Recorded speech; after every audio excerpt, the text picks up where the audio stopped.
Good morning and welcome to this Licensing Subcommittee review hearing. Present we have myself, Councillor Mike Bland, Chair of the panel, along with Councillors Tom Millish and Lee Castle, and Councillor Naomi Smith, who is today's reserve member. Also in attendance are our Licensing Officer Anthony Walden, together with our other licensing officer, Brian E. Williamson, who's here in an observer capacity, our legal advisor, Peter Key, and our Democratic Services Officer, Lauren Wheeler. Just some housekeeping. There is no fire alarm planned for this morning. Should the alarm sound, please leave via the nearest available emergency exit, basically through the double doors at the back and the door at the back there, or through the side door through the glass panels there. For guidance on making your own recordings, please see the notices in the agenda for this meeting. I have to remind everyone that this meeting is being filmed and made available to view in both live and archive form via the Council's website. If you are seated in the public gallery, it is possible that the cameras may capture your image. If you wish to avoid being filmed, it is recommended you make a member of staff aware and they will direct you where to sit. The meeting is also being minuted. So we'll start the agenda. Number one, apologies for absence. Lauren, do we have any apologies? No apologies today, Chair. Thank you. Number two, substitute councillors. Ask Lauren, do we need any substitutes? No substitutes today, Chair. Okay, thank you. Number three, declaration of any interests. Lauren, have any declarations been made in advance? We have none in advance, Chair. Are there any further declarations? No further declarations. So at this point, I can allow the reserve member to leave the meeting. Thank you, Naomi.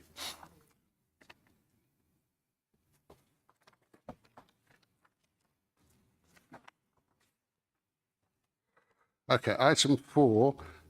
We need to agree the minutes of this licensing subcommittee from the 4th of December 2024.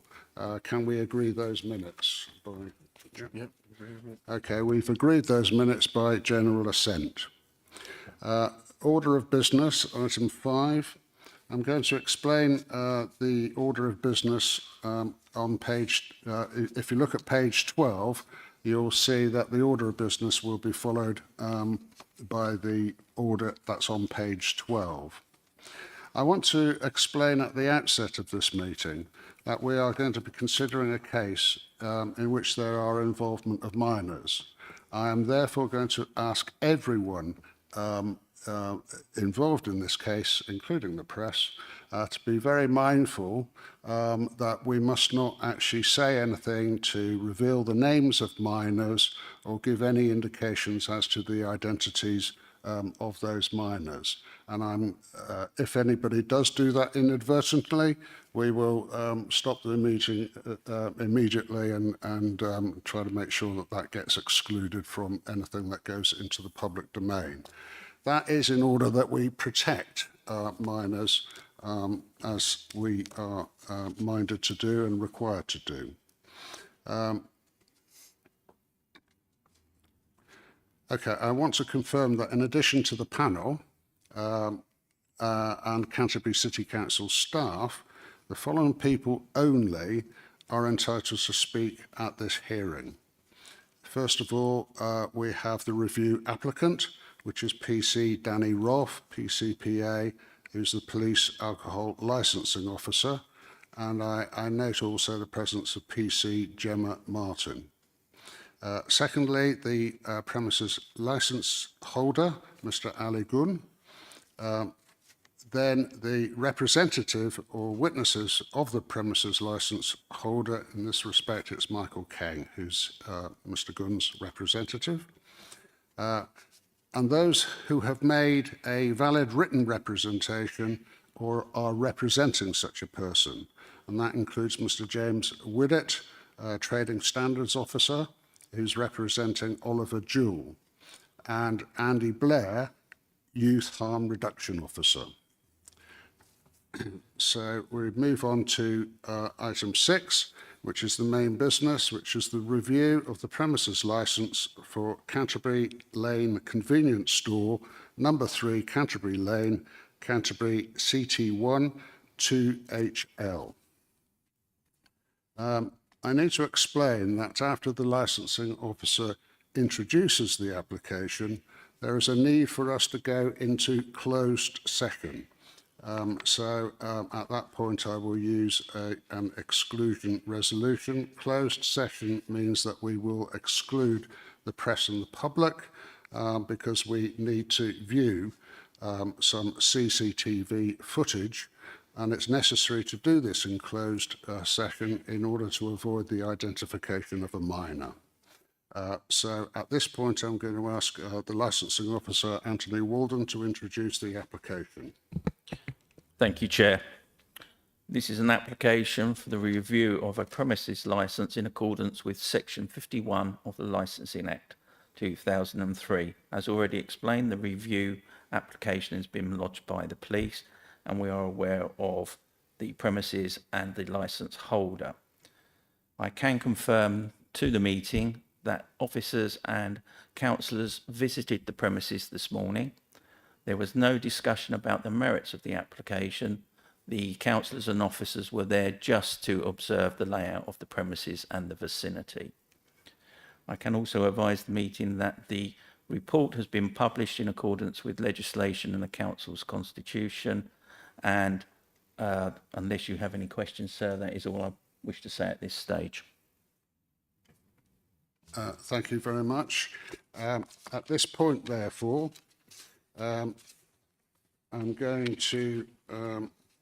to decide to resolve that under Section 14 of the Licensing Act 2003, Hearings Regulations 2005, the press and public will be excluded from the meeting during the consideration of the following items of business. That is the viewing of CCTV footage, on the grounds that there would be disclosure of exempt information.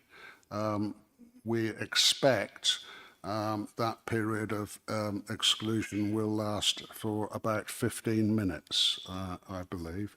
So at this point, do we agree that resolution? Agreed, Chair. That's agreed. So may I ask the press to join us again in 15 minutes' time? You'll need to leave the room entirely, actually. You need to, Lauren Wheeler will show you out. The doors will also be locked.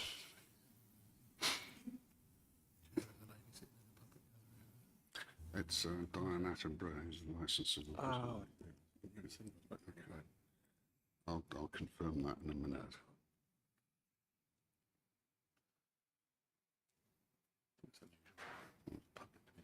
Yes.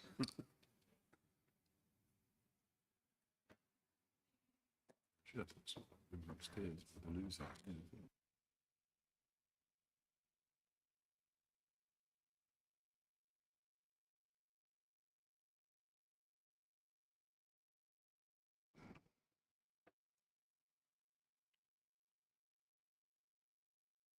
Can I just confirm that for this period of time, 15 minutes, the live feed is also being turned off.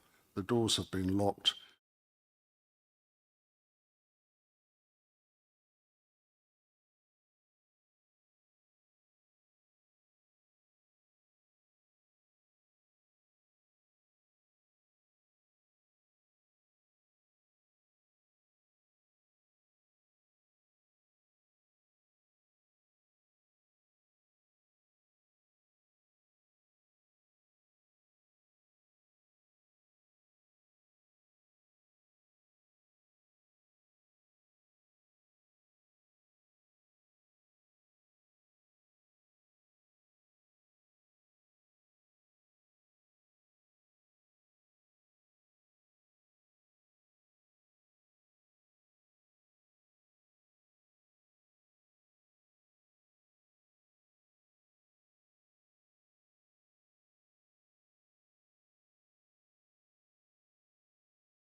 We'll continue once the stream is back on.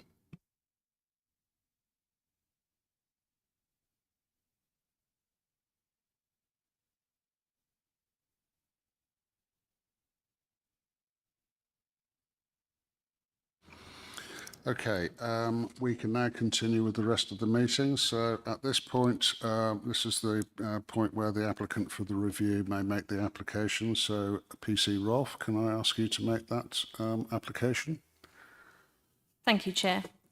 So this review has been called by Kent Police due to concerns regarding underage sales and the failure to protect children from harm. On the 20th of December 2024 at 16:45, Kent Police officers on foot patrol within the city were stopped by a concerned parent who informed officers that his 13-year-old daughter and her friends, who were also 13, had been served alcohol from the convenience store on Canterbury Lane and had been found in an intoxicated state, which required an ambulance to be called due to the severity of the level of intoxication. Officers attended the convenience store and spoke with the only member of staff present. He initially refused to provide his details to officers. He stated he'd only started his shift at 4 p.m, so it must have been his colleague prior to him that served the children. Officers asked to view the CCTV, however, the staff member advised he did not have access and that officers would need to contact the owner, Mr. Gunn. Officers spoke with Mr. Gunn over the telephone, who advised upon request, with the timings, he would provide CCTV. I followed this up with Mr. Gunn and requested CCTV from the incident date, and CCTV was provided and reviewed. I also spoke with the parent from the initial report, who stated that having spoken with their daughter, she told them that two of her friends, both 13 years old, purchased the alcohol from the shop on the 20th of December, after midday, as prior to that they were at school. The two females purchased a large bottle of spirits, which had a red top, a number of gold cans of cocktails, and some cocktail bombs called buzzballs. A third female from the group also went into the store just after the first two females and purchased a buzzball cocktail. This female was 15 years old. The group then went to Dane John Gardens and met up with a 13-year-old male friend and drank alcohol. One of the group became very unwell due to the alcohol and an ambulance was called.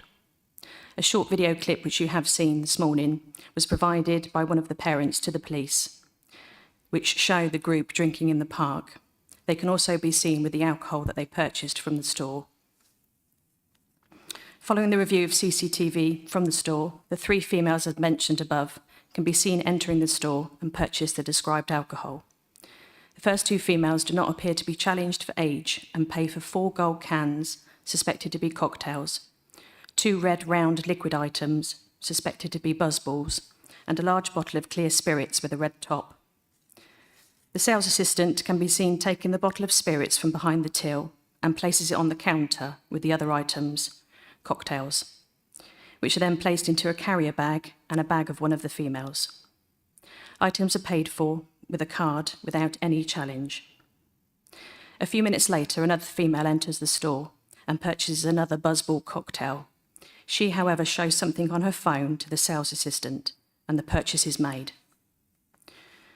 The short video clip from one of the parents shows the females from the store's CCTV, which gives continuity to that sale and then that consumption of alcohol.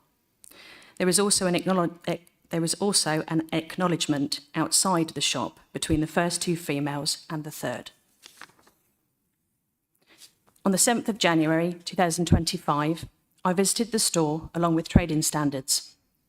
Staff training and the store's refusals register was looked at, along with the types of alcohol purchased by the females. The store holds a fair stock in the refrigerated cabinets of what is called buzzball. These are cocktails which are pre-mixed, ready-to-drink cocktails, and this particular cocktail has an alcohol volume of 13.5% for 200 ml. The gold cans purchased by the females are suspected to be AU pre-mixed vodka cocktails at 5% for 330. As these are the only type of gold cans that are sold in the store, this is what it's believed to be that they purchased. Officers spoke with the female staff member on duty, who was also the staff member who sold the alcohol on the 20th. She advised that she had received further training 4 days after the incident by the DPS around Challenge 25 due to that incident. I just wanted to share something with you from DrinkAware UK. Young people's typically lower body weight and limited ability to process or to metabolise alcohol means that they can become dangerously intoxicated very quickly. This is known as acute intoxication. This puts young people at increased risk of alcohol poisoning. This can be extremely dangerous. Alcohol poisoning seriously affects the parts of the brain that control balance and speech, as well as the nerves that control breathing and heartbeat. It can stop your gag reflex from working, putting you at serious risk of choking to death, especially if you vomit. Expansion of blood vessels near the skin caused by alcohol, lack of perception of danger, and falling asleep without adequate protection in cold weather can also lower body temperature, leading to hypothermia. I wanted to stress the importance of the effects of alcohol on children. The laws prevent alcohol from being purchased by anyone under the age of 18. It is the responsibility of licence holders and staff to challenge 25 and to protect children from harm. Challenge 25 is a policy whereby anyone buying alcohol who appears to be below 25 is asked to provide an acceptable form of ID to verify their age. The scheme is aimed at retailers to raise awareness as to the legality of underage sales, with the purpose aimed at reducing underage drinking. ID checks should also include the showing of physical photographic ID. Screenshots on phones are not accepted, as these can be altered or faked. There are not only breaches of licensing conditions here, but a clear failure to uphold the licensing objectives of the prevention of the protection of children from harm. Kent Police therefore are asking the Licensing Committee to consider the circumstances in this particular case to prevent further harm to children. Thank you. Thank you very much. At this point, the subcommittee may ask questions of you. So I'm going to start with just a couple of clarifications. First off, the ages of the two females that bought in the first episode, can you confirm how old they were? Both 13. They were both 13. And the third female was how 15. old? 15. Second question, let me just clarify that I've got this right. In terms of the alcohol that was purchased, you said one was at 13.5%. Can you just remind me what that was at 13.5%? Yes, absolutely. And if you refer back to the application pack, I did take some photographs. So we're talking of the Buzzball cocktails, which is the small round little like bomb-looking pre-mixed vodka cocktail, and that's 13.5%.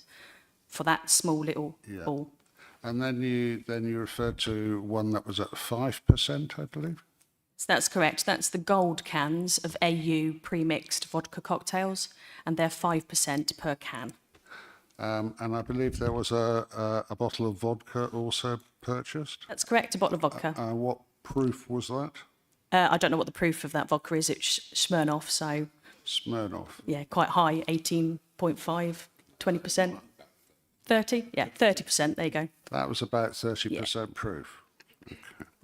Okay. Okay, thank you for that. Last question from me for the moment, and of course other questions may crop up. In terms of the third female, she clearly appeared to be asked to show something on her phone. Do we have any evidence of what it was that she did actually show? No, not at all. We can just assume that she showed something on her phone. To what that is, I don't know. But if it was a form of identification, that's not an acceptable age challenge. ID should be a physical format, so a physical driving licence, passport that is photographic. As you well know, things could be altered that are produced on a mobile phone.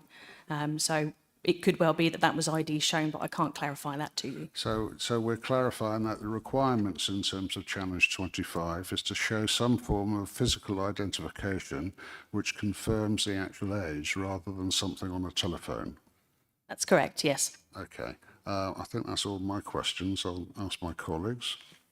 Can I just add, so a bottle of Smirnoff vodka, 37.5%. Okay, 37.5%. I think it's important to understand the percentages of each of the items of alcohol that was purchased. Question about the cameras. I've got just asking about CCTV footage. Specifically about that. It offered other camera angles. What, do you want to ask that? Yeah, is that all right? Yeah. Okay, my colleague, Councillor Castle, wants to ask a question. Thank you, Chair. Peter Rolfe, just to clarify, I know we asked already not to reference CCTV itself. When we visited the store, there's multiple cameras, which are confirmed by the applicant verbally, although we didn't interact. So you were only, just to clarify, you were only offered that angle over the that particular angle we saw. There was no angle at the back of the shop or any of the other cameras. No, a request was made for CCTV following that incident, and that was That's what was you provided. provide. All right, thanks for clarifying. Thank Thank you. No, thank you. You asked the question. That's why I wanted to see the second clip again, was about the ID issue. And we assume it's a full bottle of Smirnoff that was served. Again, we couldn't clearly see the amounts that were being Yeah, it was believed to be like a litre bottle. A litre bottle. Okay, thank you. And can I just sort of clarify for you as well? So the footage that you were shown first off, you can see all of those items in that footage. It's very, very quick. So I just wanted to make sure that you could see some of those as well. So if you do need it replayed at some point, that might be useful for you to see that you can see those items. Certainly the buzz balls sticking out of a bag, the vodka in the close proximity of the camera, and obviously the gold cans as well, which then is the continuity between what was purchased and what was then consumed. Yeah, thank you for that. I mean, I did notice that was fairly quick, but I could see that there were those different items. I mean, particularly the bottle of vodka. I could see that there as well. So that was important. In respect to the bottle of vodka, was it a full bottle or a half bottle? It's a bottle of vodka. You can see it from the CCTV. It wouldn't be a half-empty bottle or anything, because obviously it's purchased. No, I don't mean that. I mean, sometimes you can get a full bottle of vodka or a half bottle of vodka. Oh, right, I see what you mean. Yeah, for obviously you've seen the CCTV, you can see the size of the bottle. If I could clarify, Chair, that the size of the bottle of vodka was 35 centilitres. Okay, thank you. It looked like a half bottle to me, but yeah. Okay, so that's accepted. Yeah, okay, thank you.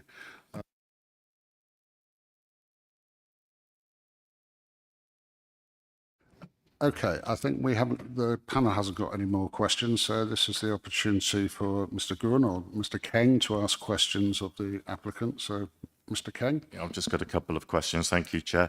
In relation to the female that sold the alcohol to the persons under 18, has any action been taken against her? No, not at this time.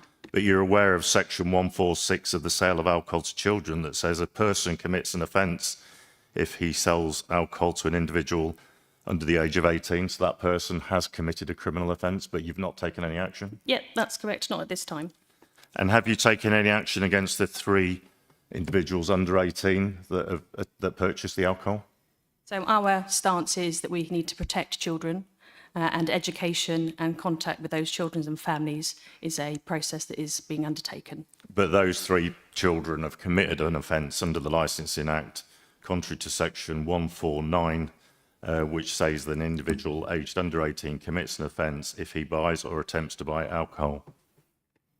Yes, that's correct, but obviously we are looking at the protection of those children and the follow-up and education around that consumption, so no, not at this time. So no criminal proceedings No. are pending against anybody? Okay, thank you. That's all I have at the moment. I just want to probably clarify as well that the CCTV that was provided is the CCTV that was requested. So we didn't hold anything back, we just provided what was requested. Okay, thank you, Mr. King.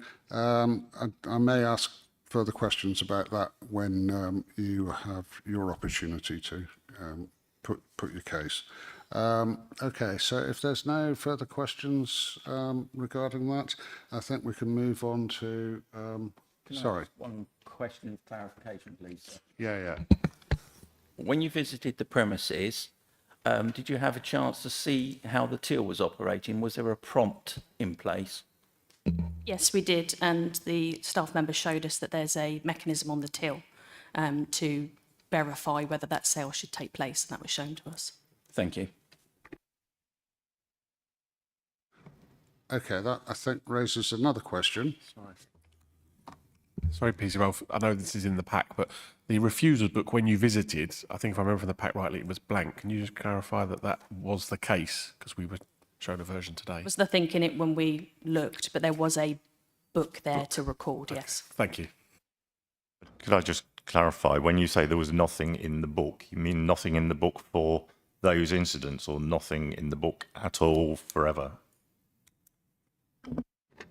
I think there was things recorded in there, but not from that incident.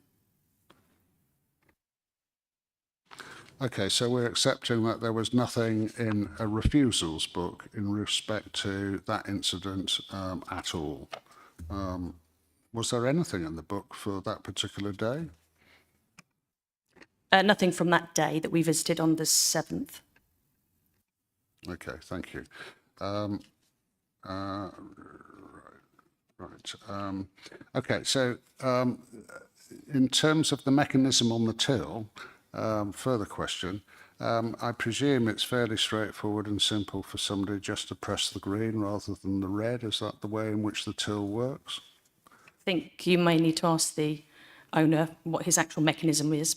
I will. that, perhaps. I'll reserve that question for later then. Thank you.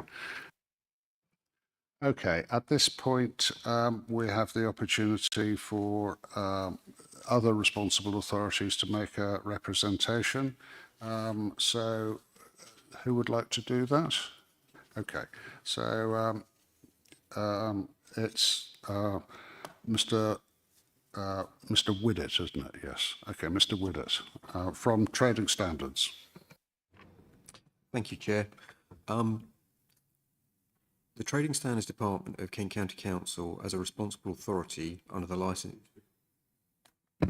So Trading Standards Department under Kent County Council, as a responsible authority under the Licensing Act 2003, make representations under the Protection of Children from Harm objective in connection with the review application submitted by Kent Police in relation to Canterbury Lane Convenience Store, 3 Canterbury Lane, Canterbury. Prior to this incident, Trading Standards held no history in relation to complaints or visits to provide advice. The shop was visited on the 7th of January 2025 by Trading Standards Youth Harm Reduction Officer, Andy Blair, alongside Kent Police to determine what age restriction sale protections were in place following the incident. If the licensing subcommittee find that the actions or lack of from the employee leading to the sale resulted from negligence on the part of the licence holder, then revocation of the licence should be given consideration. This should take into account the potential serious harm that could come to such a young person through the consumption of spirit drinks in these quantities.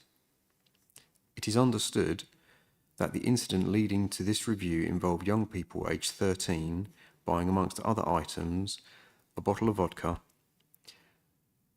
Had the Challenge 25 rule form a part of the premise licence being properly applied, there is no conceivable way this sale should have ever occurred.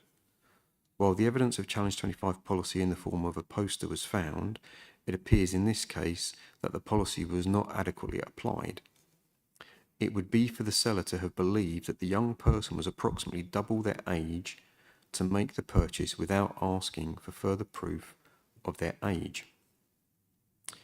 In promoting the use of Challenge 25 as a means to prevent sales to minors, Trading Standards would expect to see evidence that this is understood by the employee, whilst ensuring that the licence holder has documented training of employees, repeated it at intervals throughout the year.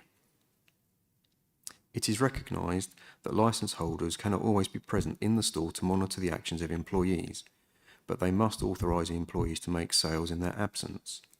It would therefore be appropriate for licence holders to consider a means to check the Challenge 25 principle is being applied in their absence, as well as other licensable considerations, such as recording refusal sales.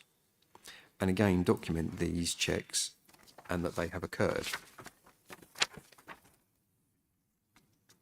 What format this takes is usually proportionate to the size of the business. Some may carry out spot checks over CCTV, making recordings of what has been done. Others may carry out a Challenge 25 test purchase to determine if employees or those appearing 18 to 25 for ID, as well as those being under 18.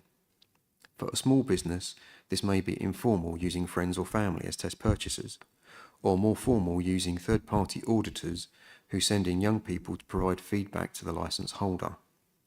If no checks are made, then a licence holder cannot be assured that his staff are applying the Challenge 25 conditions on his or her absence unless they are being directly supervised.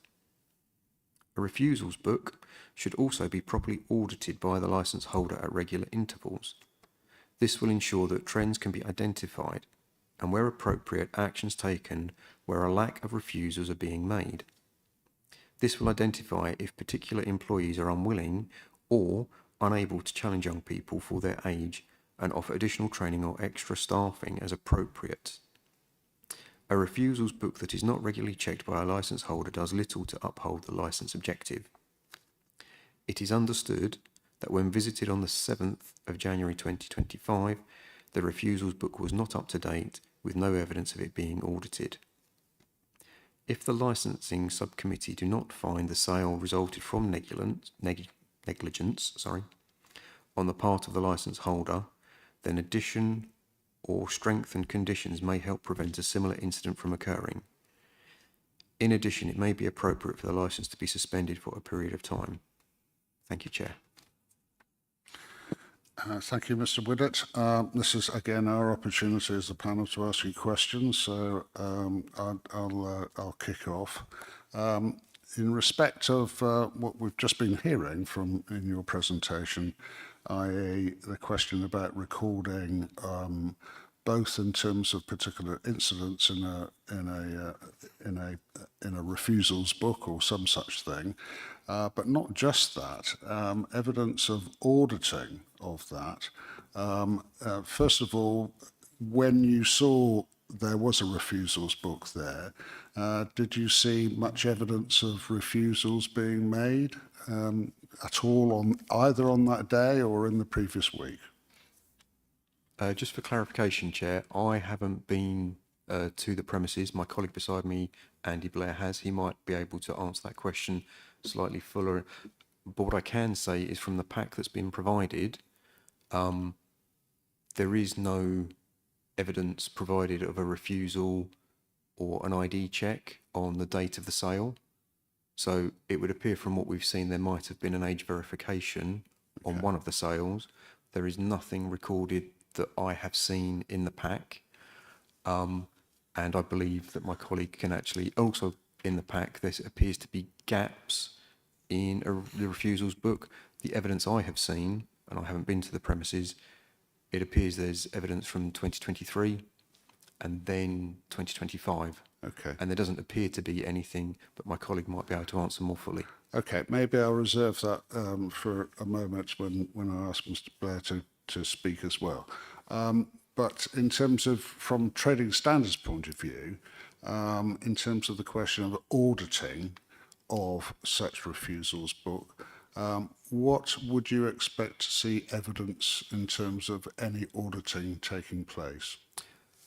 Well, normally we would expect the licensee to actually have looked at the book and maybe date an initial or sign it to show that they've actually looked at it and checked it.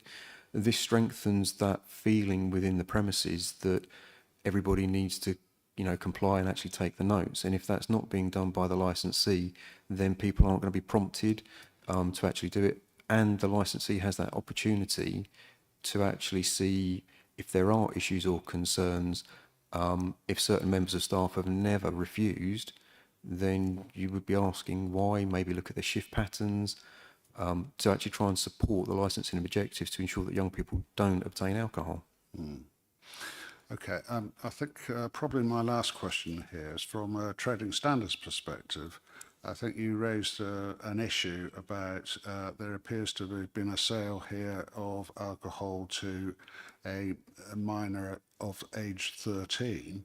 And I believe you said the Challenge 25, if that was being applied, you would expect there to have been a challenge in terms of somebody with the appearance of a 13-year-old. And I think you said it's stretching belief to imagine that a 13-year-old could be somebody nearly 10 years older. I believe that's sort of 10 or 12 years older. I believe I said it was somebody twice that age, approximately. Twice that age. Because, you know, around 13, we're looking at 12 years plus to get up to Challenge 25, which is, and the whole reason for Challenge 25 is to enable retailers to have an opportunity when young adults around the age of 18, it might be hard to determine their age. So that's why the Challenge 25 is there, to give the retailer that opportunity to, you know, inquire with anybody up to the age of 25, to give them a safeguard, to help strengthen them to mitigate a sale. So it's in their benefit to Challenge 25, and it is a common practice that's seen in most premises that supply age-related products. Okay, and okay, in that respect, I think we're saying that there's no evidence that Challenge 25 was being used either on that day, and you're not quite clear whether it was being used. From your perspective as trading standards, what would you expect in a shop which would indicate to any customer that if they appear to be under the age of 25, they'll be challenged? Well, first off, so there is a poster, I believe it's one poster in the premises. That would be the first point. You could have flash warnings around where the alcohol is supplied, again saying, you know, you're going to be asked for ID or Challenge 25 if you're going to buy alcohol. But then the critical point is at the sales point that customers actually see it happening. So they are challenged, and then if they are challenged, then we would expect that to be recorded in the refusals book, because when ourselves or the licensing or the police enter the premises, we can see that that shop is being diligent and it's actually recording the actions that it's taken. And as I said, there appears to be from the pack gaps in the refusals entries. That makes it hard to see the process that is being put in place. So, I mean, you introduced two other thoughts there, and trying to get the balance right here in terms of what's actually gone on. You've accepted that there appears to have been a notice pinned to the cash desk or whatever, saying that Challenge 25 is to be applied. But your suggestion is that some shops may actually put those notices on the cabinets that are storing alcohol as well. So it's not just one notice; it's actually something a bit more. And your expectation is that regular customers to a particular store may actually notice that Challenge 25 is being applied there, and you're not clear that there's much evidence of that being the case. Would that be a fair summary of your point? You asked what we would expect to see. Yeah. I was explaining what we would expect to see in a retail premises. In this premises, there is a poster which is positive. Yeah. But as we've seen on evidence shown here, there appeared to be an age verification on the date in question, and yet there is no record that I have seen in the pack for the date of the sale, and we would expect that to be recorded and seen. Okay. Okay, thank you. I think that's all my questions. I'll ask my colleagues if they have any. Lee, do you have any?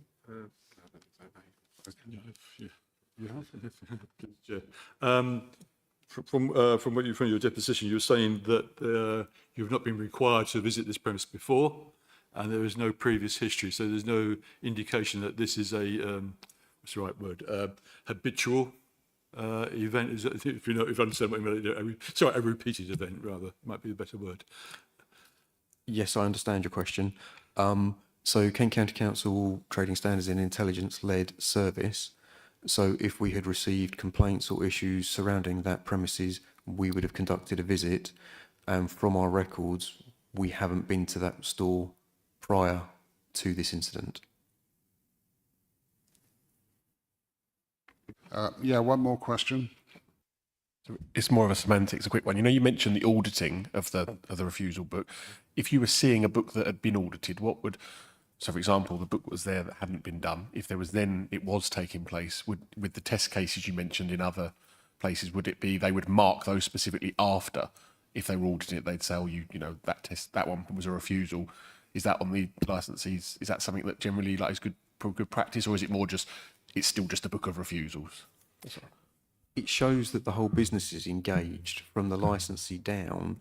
So yes, we would expect to see that book to be audited because the licensee has to show that the staff understand, and then if there are issues picked up from that, it's a really good tool for the business to actually understand the strength of the processes that are in place to safeguard. And if it's not being done, it's very hard to see how the licensee knows exactly what's going on. Okay, thank you very much. Mr. Keng, this is your opportunity to ask any questions. No questions. In that case, I'm going to move on to Youth Harm Reduction Officer, Mr. Blair, as also a responsible authority. Perhaps you can actually say who's your employer when you're a Youth Harm Reduction Officer. Thank you, Chair.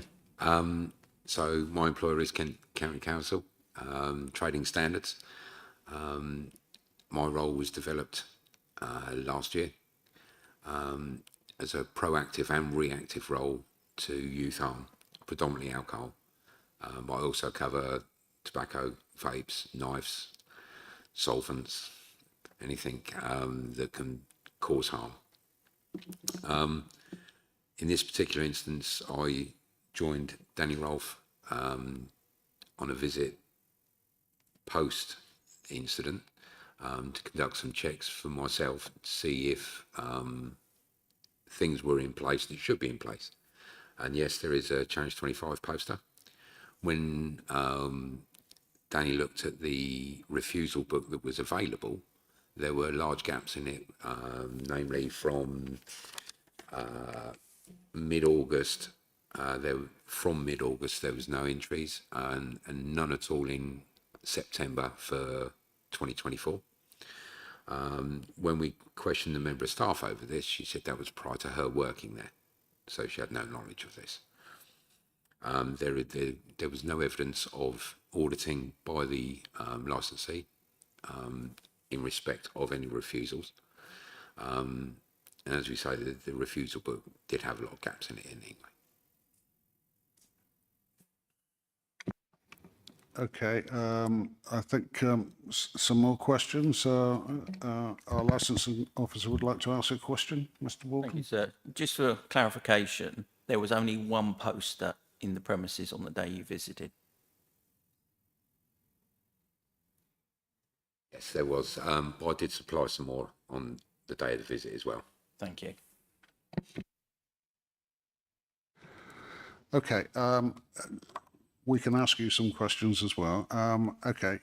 You supplied some more posters. I mean, what form of posters were they? Can you describe what they were doing?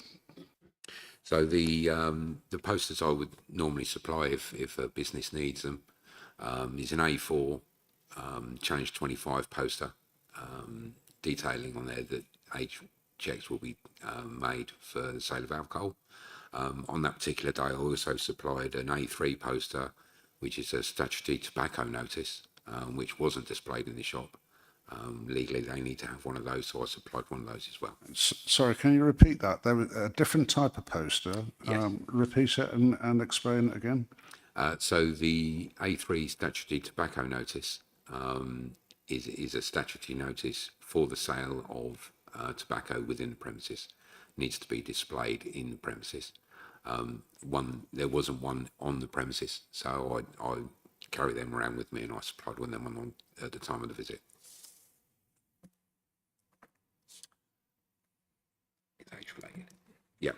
it states on the tobacco notice that it's illegal to sell tobacco to anyone under the age of 18. Okay. Right. I mean that's interesting. Thank you for that. I had asked earlier the question about the till.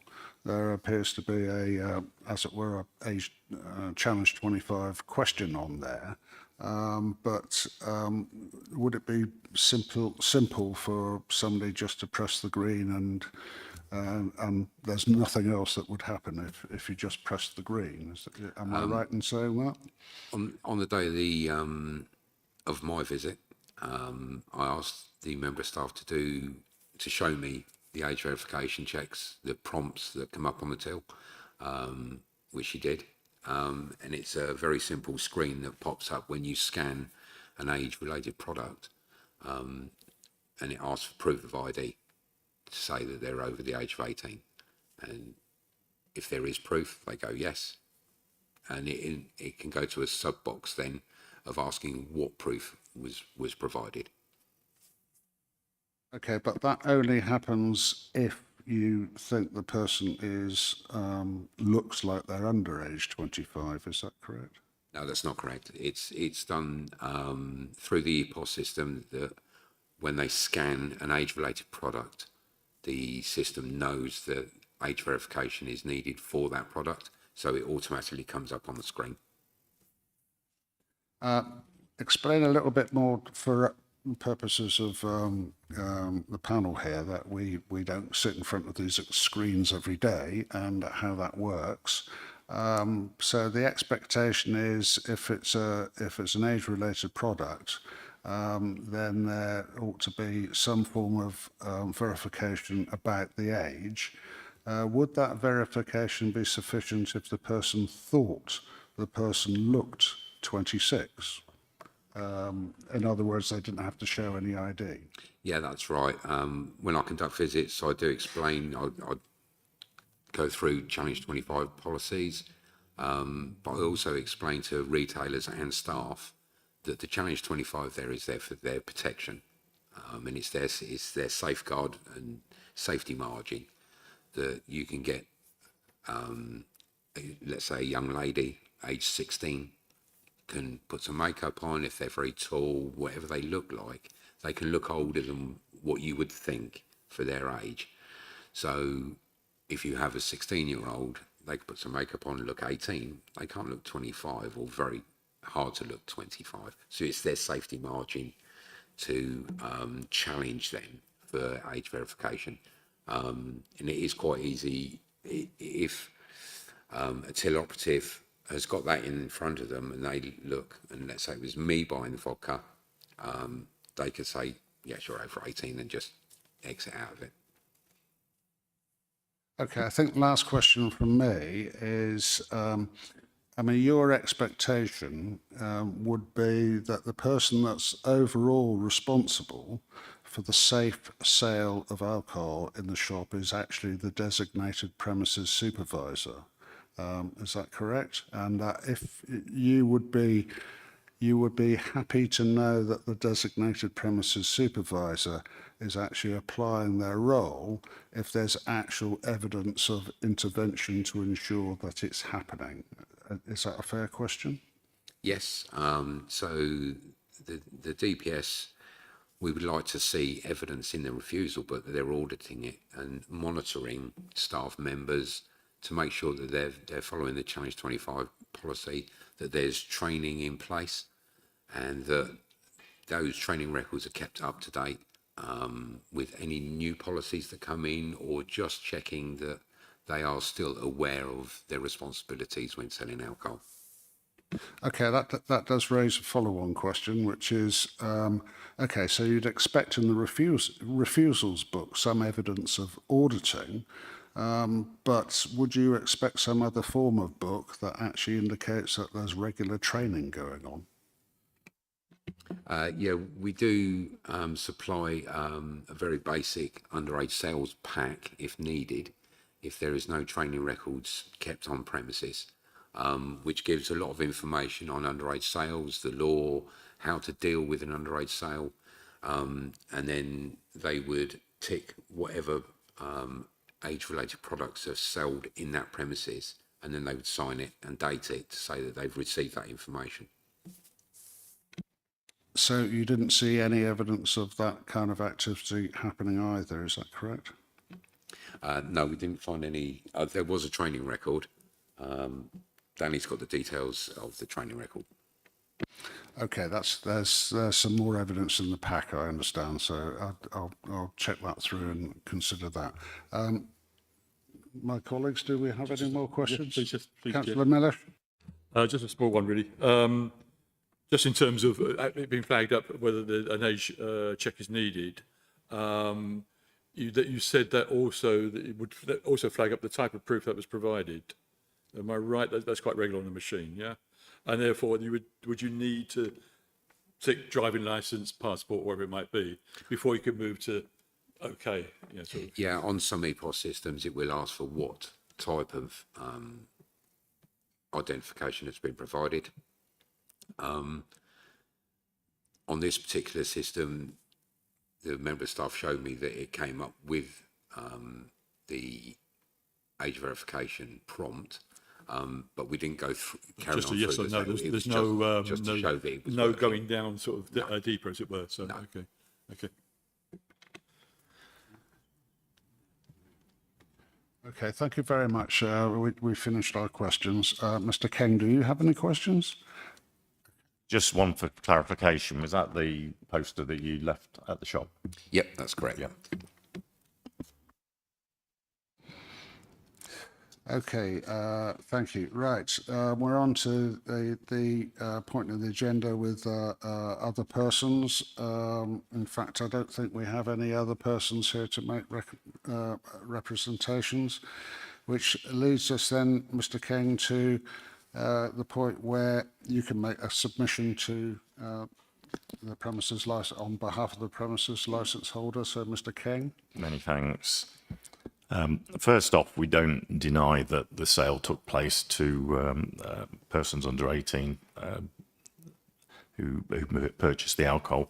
Mr. Gunn really does apologise that this incident took place and that the staff member failed in her duties. But the incident really was through no fault, we say, of Mr. Ali, as the premises licence holder or as the DPS. Mr. Ali has held the premises licence at the store for almost 2 years, in fact 2 years next month. And in that time there's been no incidents or failed test purchases, and indeed trading standards and the police have both confirmed they've never had any issues with this premises. So it's the first time that this premises has had an incident in 2 years. It currently employs 3 people. It's only a small shop. You visited this morning. There are 3 people that are working at the shop. It's also worth mentioning, I think, at this point that Mr. Ali is also involved in another premises in Canterbury, Cousins Snooker and Pool Lounge, where he's the holder of DPS. They've been there for 15 years, employs 7 people, and never had any issues at that premises. So there is a history there that, you know, Mr. Ali is a responsible person.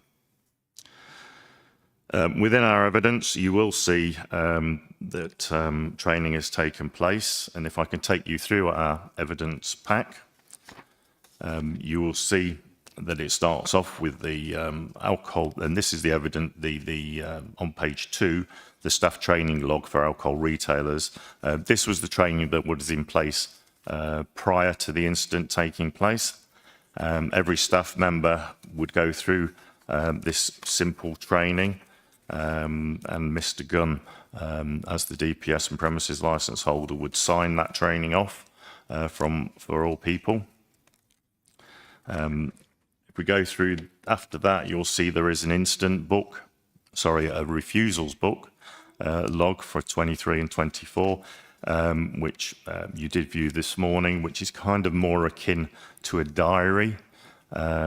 That said, although there are blanks in there, you saw the till this morning that has a prompt on it that says green for yes and red for no. When the red button is pressed, then that does log on the EPOS system that there has been a refusal. So there is a refusals log in place, and indeed many supermarkets operate a simple log by having the EPOS system record how many refusals are made. So there is a log in place. The fact that on the visit on the 7th there was nothing in the log, alleged to be nothing in the log, could merely mean that there was nobody challenged or nobody refused. It's like having an incident book. If there's no incidents on the premises, you can't log anything. And the reason there was probably no incidents logged in the written manual on the 20th of December, it's quite obvious the female served the people, so she's not going to serve the people and then write down that she refused the sale. Going on from that, there's the new refusals log that is in place now, the one that says 109 pages on the front cover. And then you'll see 2 pages on entries for January within that log. This is a more robust log, written log. And you'll see, I don't know if you've got the redacted version or non-redacted version. We did supply 2. But on the bottom right of each refusals log, there are 4 logs on that page. The bottom right, you'll see there is a signature there of Mr. Ali, who looks at each of those entries and does countersign them. So the comments that were made that these aren't being verified, you can rest assured they are now being verified and have been done since beginning of January when that book was put in place. We then go on, and there is a personal license then of one of the employees of the shops. One of the employees does hold a personal license. In fact, 2 hold them now. The lady that you saw this morning, she also holds a personal license. And then there is another member of staff that has recently taken his award for personal license holders and is about to apply for a personal license. We then go on to training booklets that have been put in place, and I've got some originals here if anybody wants a copy of them. This is the Essentials of Alcohol Workbook, specifically for off licenses, produced by Highfield. Highfield, a well-known accredited training authorisation organisation, and within this booklet there is a little simple quiz at the back where the employee completes the quiz, the manager DPS premises licence holder then countersigns it, and that's kept as their training record, and that's recognised by many police authorities and licensing authorities as being acceptable training for staff, certainly in small premises like this. Then in our evidence, there is now a children alcohol policy in place, which we put in place after this event at the beginning of the year. So all staff, and it's just really to bolster the training. We're not, as you can see, there was training in place prior to this happening. What we've done is put another level of training in place, another level of responsibility.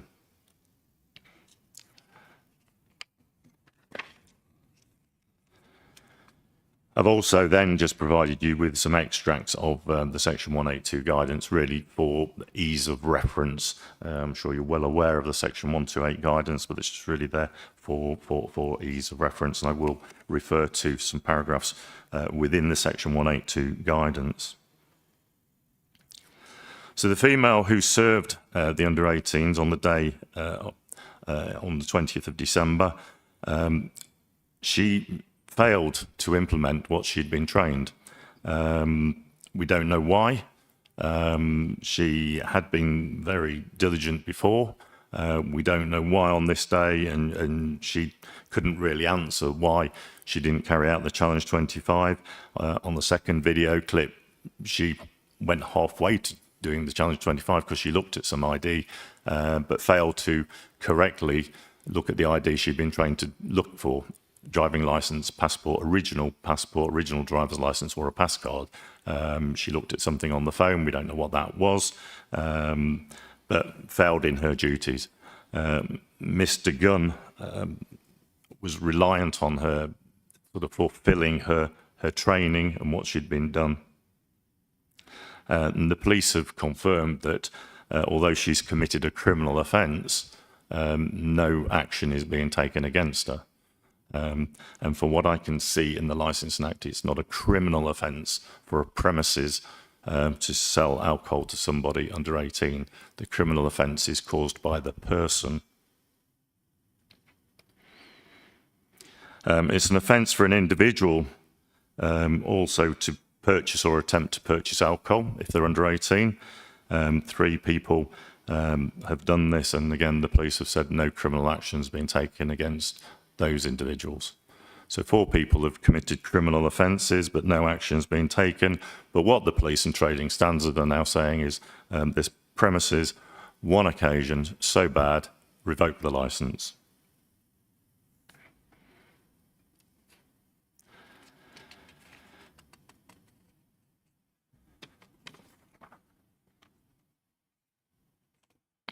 I referred to the snooker and pool club earlier on, one of Mr. Ali's other businesses. He's also putting people through their award for personal licence holders qualification there and getting them personal licences. So he's not just taking proactive measures for this one premises, it's also implementing this for his other premises because he does not want this to happen again.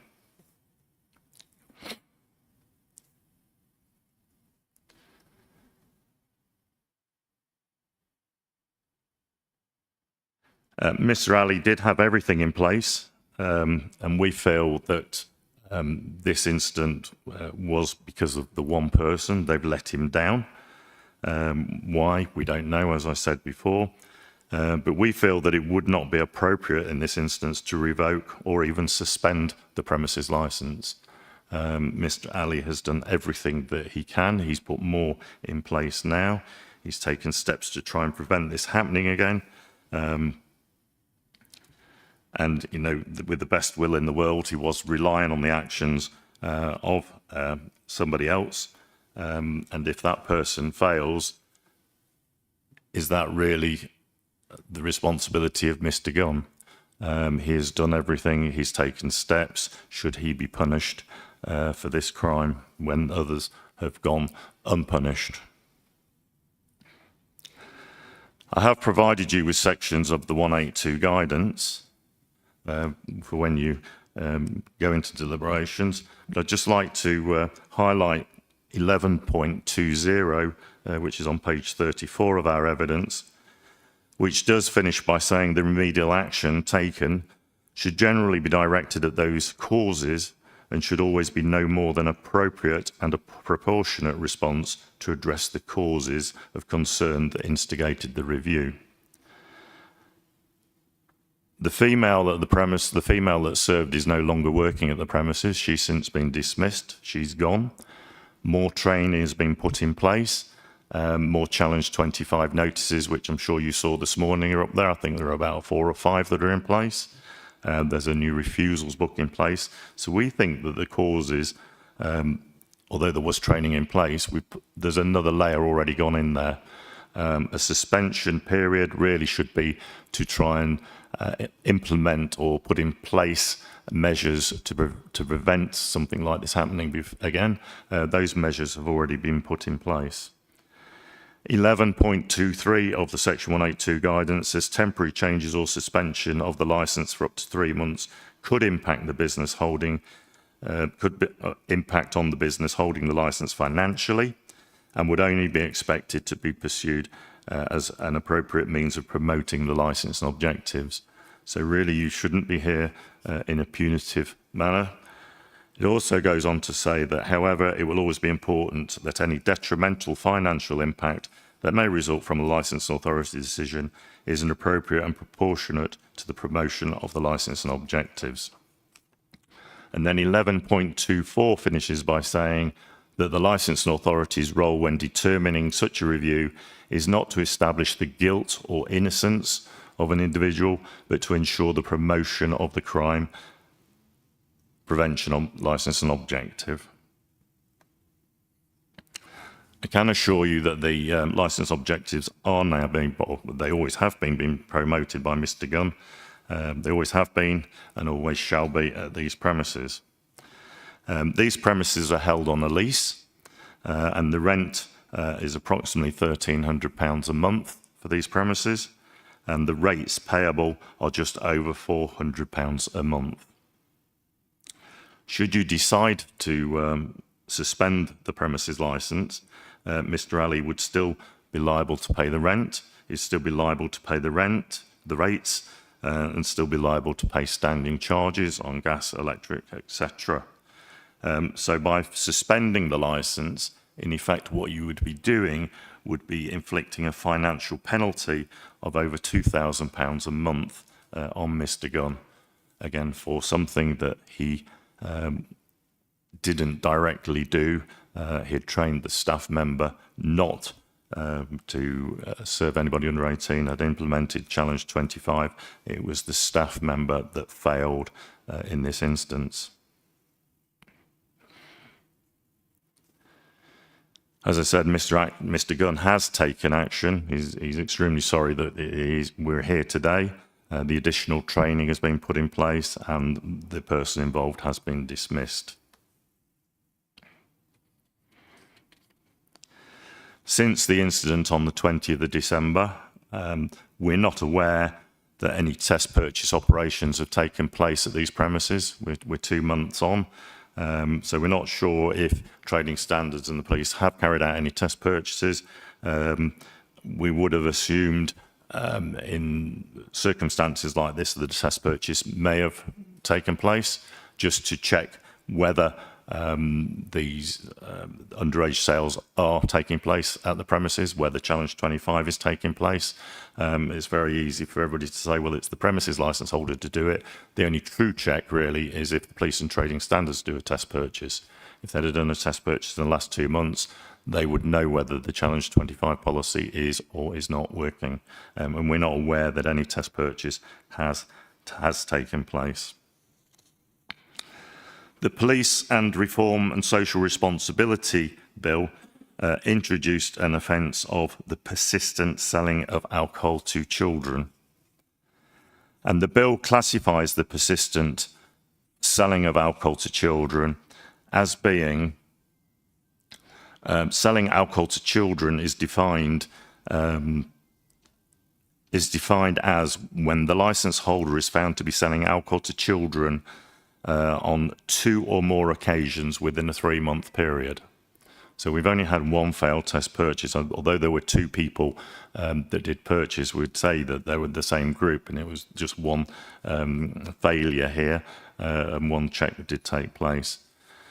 So the current penalties for persistently selling alcohol for children, and persistently is being twice in a 3-month period, or 2 times or more in a 3-month period, are an unlimited fine.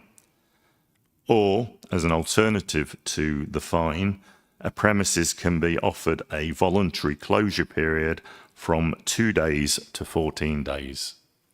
So that is under the under that Act. So what that Act is saying, that if these premises had sold alcohol or failed a test purchase twice in 3 months, they could just be offered a voluntary closure between 2 and 14 days, or given an unlimited fine. Not a suspension, not a revocation. We've only got 1 failure here. And although it was a serious failure, there's 1 failure, not 2 or more. We would suggest, therefore, that in this instance, that the premises should be given a stern warning that if anything happens again of this matter, then a more serious you will look at it, you'll inflict I wouldn't say punishment, because you're not allowed to give a punishment, but measures that will rectify this incident happening. But I can assure you that Mr. Gunn has retrained all his staff, put extra level of training in, and this incident wouldn't have taken place. And certainly, I think if the Police and Trading Standards had done a test purchase in the last 2 months since this incident, that test purchase would have they would have passed the test, and that would be even more evidence that the Challenge 25 is working. That's really my presentation to you. Mr. Gunn is here if you've got any questions, and I'm certainly happy to help you with any questions you may have. Thank you very much, Mr. Kang. Yes, we have got some questions, both of yourself, and you may well wish Mr. Gunn to answer some of those questions if you wish. First of all, let's establish this. You are aware that it is illegal to sell alcohol to underage minors, and Mr. Gunn is clear that it is illegal to sell alcohol to underage minors.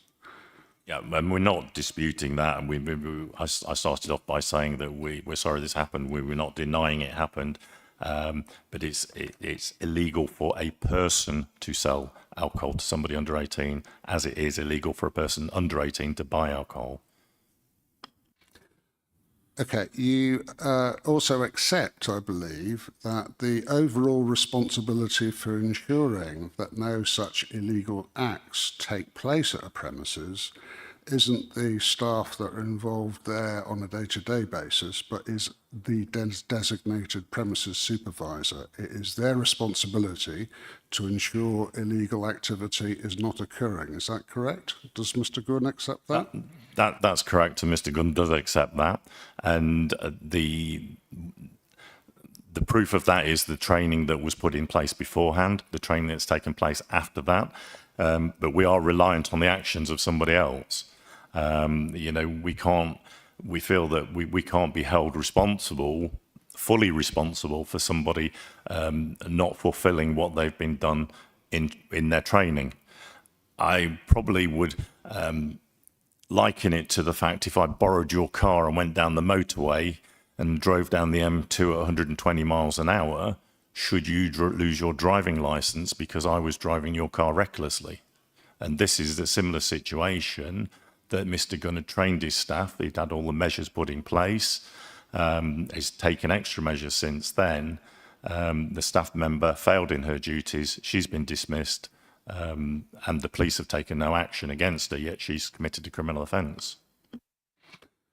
Yes, as you described, the role of this committee is not to provide punishment, but it is to provide actions that ensure the objectives of licensing are upheld, and the objectives of licensing law are upheld, and that's what we're considering here. And in that respect, we do have to take account of all the things that you've mentioned, including new legislation, which I'm aware of, and so on and so forth. And in terms of coming to our decision, we actually take account of all angles on this matter in terms of deciding what it is that this committee needs to undertake in order to ensure that there's protection of harm to minors and to make sure that there is no criminal, in terms of reducing crime and disorder, or potential of crime and disorder. So I accept all that. And in that regard, you would understand, therefore, that one of the things that we do have to take into account is the seriousness of what occurred on this occasion. I mean, the seriousness of what occurred isn't just the question of whether some alcohol was sold to underage minors, but the seriousness is the consequences to those underage minors. And in the pack, we're made aware of the need for an ambulance to be called and the effect on a child of drinking the kind of alcohol that was supplied from that presence. Well, it's really quite alarming what may have happened. So Mr. Gunn accepts that there's a clear seriousness here that we have to take into account alongside the nature and pattern of all the other things. Is that correct? Yeah, and I fully agree with that. I think what we don't know, I think what we clearly do know from what you viewed on the CCTV is the individuals on the first clip were the individuals on the second and third clip, and we don't deny that. We don't deny anything that the police have presented in their evidence, but I think we don't know if these individuals also purchased alcohol from elsewhere. So although they may have, one of them, I think it was only one that went away in an ambulance or was for a call for an ambulance, we don't know if they'd purchased alcohol from somewhere else, had been drinking earlier on in the day, their state may not be a result of just this one premises. It may be that it was, but it may be that it wasn't as well. That may be the case. However, that kind of raises questions as to that we will have to consider. Why is it that if they didn't go to other premises which are nearby, there are other places where you could purchase alcohol, why did they choose to go to Mr. Gunns' premises? If we're going to make that kind of speculation, then something we have to take into account is whether the necessary safeguards that may be applied in other premises were absent in this premises at that time, which led consequentially to a very serious incident occurring. And there's no question of the seriousness of this incident. It is quite possible that that young girl could have died. I mean, that's the consequence of this kind of alcohol. And I fully accept that, but I think, as I said, the consequence of that was the failure of the one person that had been trained not to serve the alcohol. Mr. Gunn had trained that person not to sell alcohol. The premises were not on the radar from trading standards or the police. And I think the police and trading standards will tell you that they probably have a list of outlets on their radar where they may have concerns and where they send in test purchase operatives. I think in Mr. Gunn's defence, as I keep saying, that he had the training in place before, and he's put an additional level of training in there to try and prevent this from happening. But at the end of the day, we are reliant on one person, for whatever reason that we don't know, not implementing what she was trained to do. Well, this committee is reliant on designated premises supervisors to ensure that kind of circumstances does not arise. And whilst in the pack there's evidence that Mr. Gunn had undertaken some training, there's very little evidence that that was reinforced or updated or so on. There's not a lot of evidence of that. And I think it is to his credit that post this event, that, as you've described, a lot more has been put in place, including a better refusals book, which we've seen, and we've seen there's evidence of refusals taking place now, but that's post this event. And that, of course, is during a period where it's well known that this committee would be looking at this. So we're going to have to be convinced that the kind of lack of oversight that appears to have been the case prior to this this event occurring is not going to recur again once our eyes are taken off it, and we need that reassurance. Well, I think the reassurance really is 2 years that Mr. Ali's been at the premises. There's not been an incident. The 15 years at the snooker and pool club, there's not been any incidents. You've seen the till prompt clearly. The operative either presses red or green. And that was in place on the 20th of December, as the trading standards and police have confirmed. For some reason, that girl pressed green and didn't check the ID. I don't know what else, apart from the additional training, if on that day, we don't know why she pressed that green button, why she didn't ask for ID, as she should do and did do in the past. We just don't know. Okay. There's one more question I want to ask, and my colleagues may well have other questions as well. But that question relates to, you made quite a great play about the potential loss of revenue for Mr. Gunn were we to consider that a suspension or even a revocation of licence was necessary. Were we to consider that, we'd consider that if it was necessary in order to uphold the licensing objectives that we are bound by, and we'd consider that on the basis of the nature the overall nature of the evidence that's been put before us about what has happened here and the overall level of seriousness of it. But you did mention that there would be a serious financial consequence.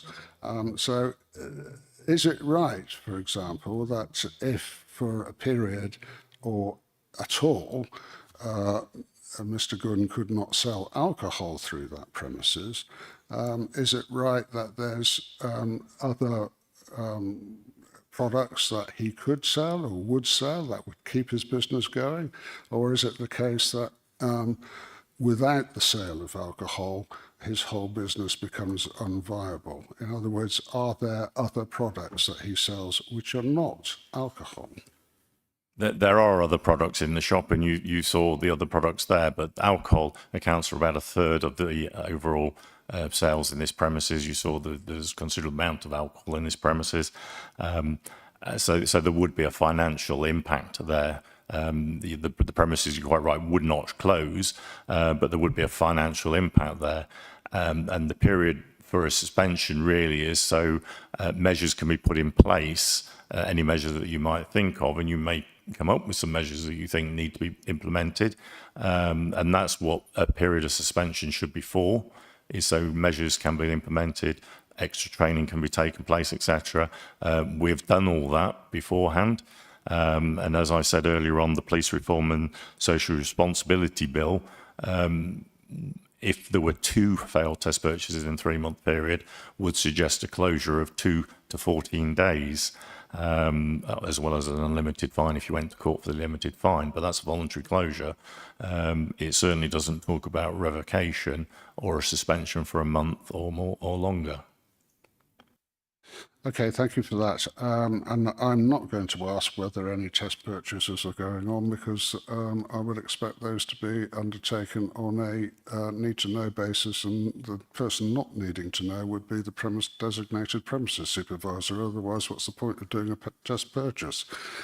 So I'm assuming that there is some test purchasing going on, and I think that's the safest assumption that we can all make, including Mr. Gunn. But do we have any other questions? Sorry. Yeah. Thank you, Chair. Sorry, I can't see you too well.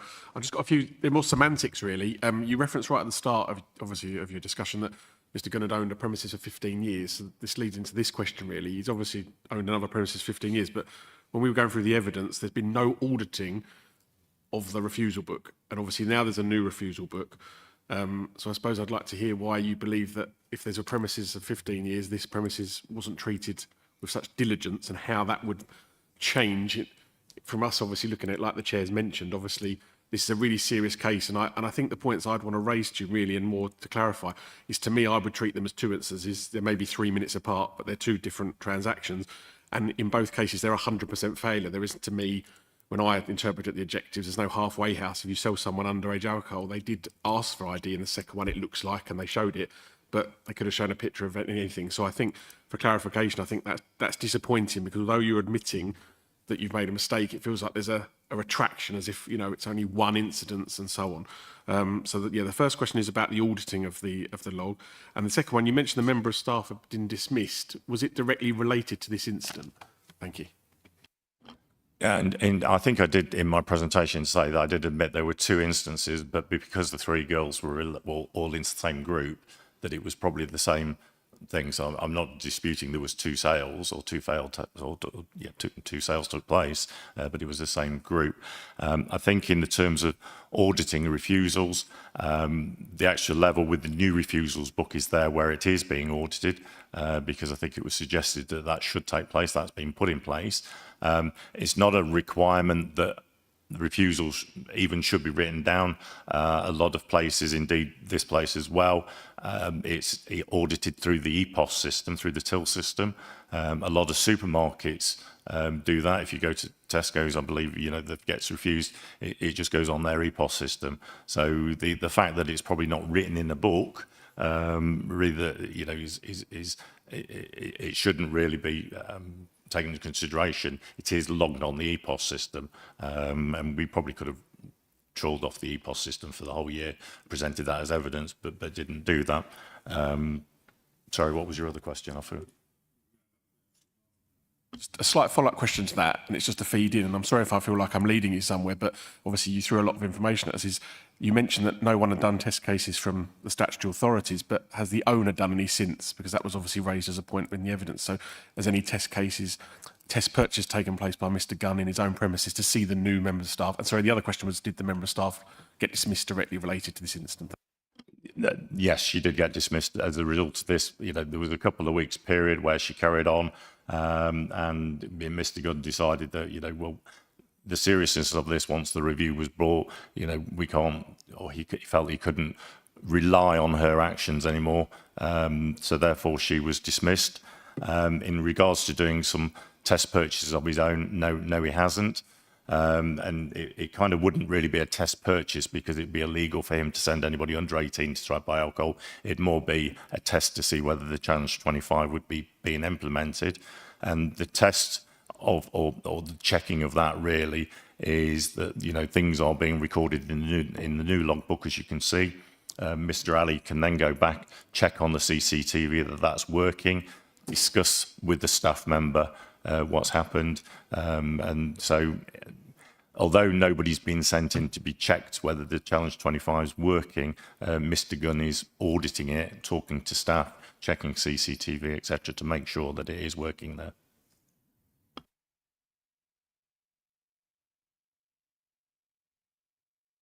Thank you, Chair. Mainly, I think my queries are around training, I think. First of all, can I just confirm that Mr Gunn doesn't have any other premises outside of the district, Canterbury district? It just says the one retail and the snooker hall.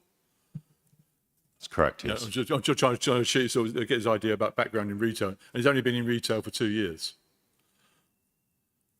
In a retail shop, yes, but at the snooker club for 15 Yeah, years. it's a slightly different sort of scenario, I suppose, in terms of how he performs with the members of the public. And it's the membership club, the snooker club. Yes, it is. Yeah, so again, it's a different relationship. And so you've been there 2 years. What's the staff turnover in those 2 years? How long is, for instance, first of all, what's the staff, but also, what's the longest term of employment there?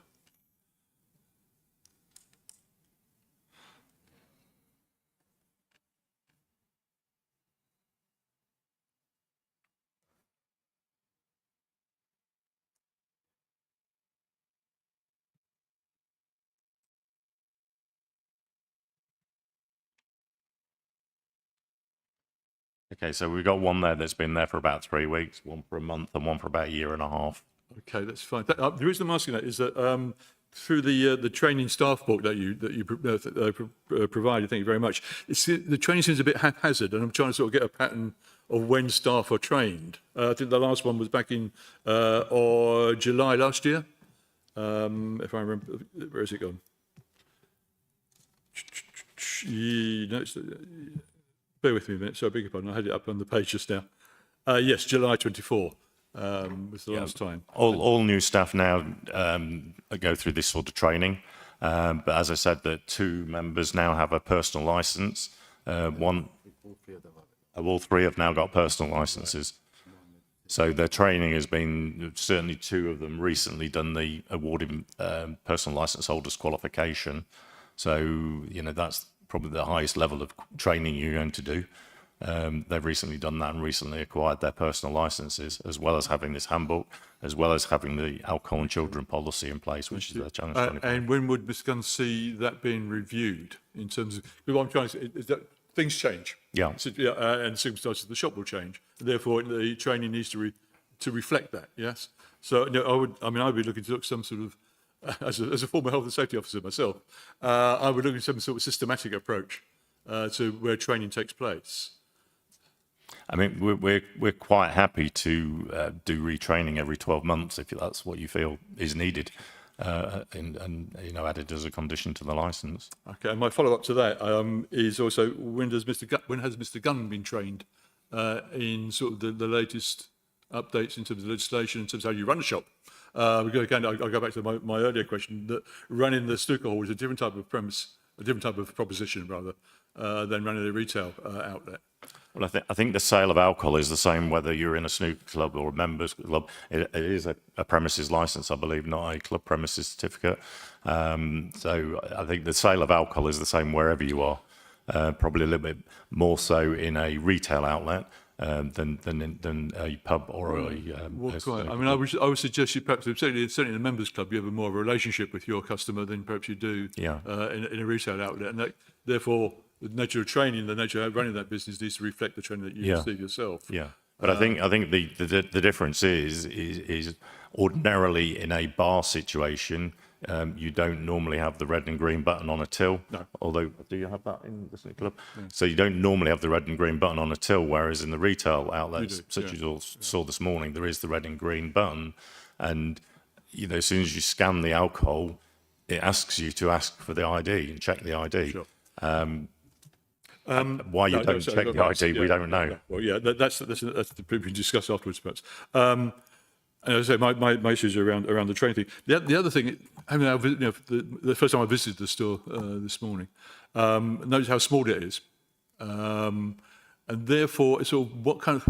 Maybe it's not the right question, Chair, but how the alcohol is displayed. You do have you do have television monitoring at CCTV. With one member of staff on duty, it seems, at a time. That's difficult to keep monitored. The alcohol, apart from the spirits behind the counter, the alcohol is in a display case, chilled case, which is blocked by the other products that you sell. I just wonder what thought had been given in terms of how the store might be designed. I don't think there's ever been an issue with the sale of alcohol at the store and where it's positioned. As you saw this morning, there are more than enough CCTV cameras in there, and there isn't, a square inch of that floor that the counter assistant can't see. The fact they can't directly see it, they can see it on the monitor, which is right in front of them. But I don't, there's never been an issue at these premises with the sale of alcohol. Whether it be for minors, whether it be people grabbing and running with it, or any other incident, and I think if there had been instances like that, the police certainly would have, and training standards would have mentioned it today, and they have mentioned that they've never had a problem with these premises. So I would suggest that the layout and everything at the store works, everything works there. The only thing that didn't work properly on this day is that one individual not doing what she should have done. Thank you, Mr. Ken. Councillor Castle's got a further question. Yeah, thank you. Just a quick one. When we visited the store today, I noticed that some of the alcohol, in the semantics again maybe, but it was quite heavily priced. And there's about, I think, 13 licensed premises within the area between pubs and Tesco and what name it, not to name drop. So the question I would have is, you mentioned a third of the business comes from alcohol. Is that, obviously this incident took place sorry, apologies, the time escaped my head, I think 1300, on a school day. I think and I know you've repeated that after there's been changes, but I think my concern still is that why would people be visiting and spending a third of his business in an alcohol-related business that's got very little evidence of an audit, and young people, I think you'd all agree, looked like they were substantially under the Challenge 25 age. So I suppose I'd want to know how that's being relayed to the new staff. That are they challenging every single person? Because again, the new refusal book only seems to have a handful. So the maths of it in my head aren't stacking a little bit. I've got a third of a business that's alcohol and only 2 refusals a day, but yet in one day we had 2 people come in that were underage and got sold to. So I just suppose, is there been any other external training undertaken or anything sort of specifically around that? Thanks. I think in regards to the refusal, I think there's certainly more than 2 refusals in there yesterday. I didn't go through every day to check, but as I said earlier on, if you don't refuse the service of alcohol to anybody, there's nothing to record. So if everybody that's coming in is over 18 or 18 or over, and they're showing you ID and they're being sold alcohol legally, there's nothing to record. If there are nobody coming in under 18, there's nothing to record. So I don't see that the fact that you may have only seen 2 refusals on a day means that everything's not being recorded, because you're not going to record, yes, check the ID and yes, it's fine. Yes, check the ID and yes, it's fine. The EPOS system does do that, and we could have pulled the EPOS system off. But the fact that it was only on 2 on one day, I don't really see that's relevant. Well, I suppose the relevant point I make is that in the document pack, apologies, I couldn't see the refusal book today too detailed, is that the average in that one you shared was a couple, blank couple. And obviously that in the day that the staff member you've said obviously allegedly, created the error, that would have been 100% of a day when it's recorded correctly as refusals. So it seems quite a, you know what I mean? You can understand it's not the people that are allowed to buy alcohol, 100 customers an hour it could be. It's more that it just concerns me that on the day it wasn't done, that was 100% of those refusals. So on other days that haven't been recorded properly, we could, the cases that have been missed would be amplified exponentially. That's what does concern. But again, that lack of, it comes down to that individual again that was on duty at that time not to record something down. And, I just can't stress enough that, that you saw the till where it has the green and red button. Why she pressed green and not red or checked ID, we don't know. Just one last question from me. So are you accepting that since the new system has been put in place, that there is more evidence of refusals going on than prior to that? I think there's more written evidence. The red and green button on the till that you saw was always in place, and Trading Standards and Police have confirmed that when they went in on 20th of December, it was there. So that's always been in place. But what is the extra now is the new log that's been put in place that is being audited, and that wasn't in place then, but it's been in place since the beginning of the year. So if it's the case that there's more refusals going on now since the new log has been put in, then what's of concern to us is considering the period of time when there's hardly any evidence of refusals that predated that. I wouldn't say there's more refusals going on now because, as I said, the refusals would have been logged on the EPOS system, not necessarily always written down. What Mr. Gunn has now said to the staff is you must write everything down, every refusal. So although it's recorded on the EPOS system, it's also been recorded in a book. So then Mr. Gunn can then audit it, sign it off, check it on the CCTV, make sure they've done everything right and everything else. So it's a case of that what Mr. Gunn wants to make sure is that every refusal he wants to look at or randomly select from CCTV, make sure that everything's being done as it should be doing, make sure that the staff are doing as they've been trained to do. Okay.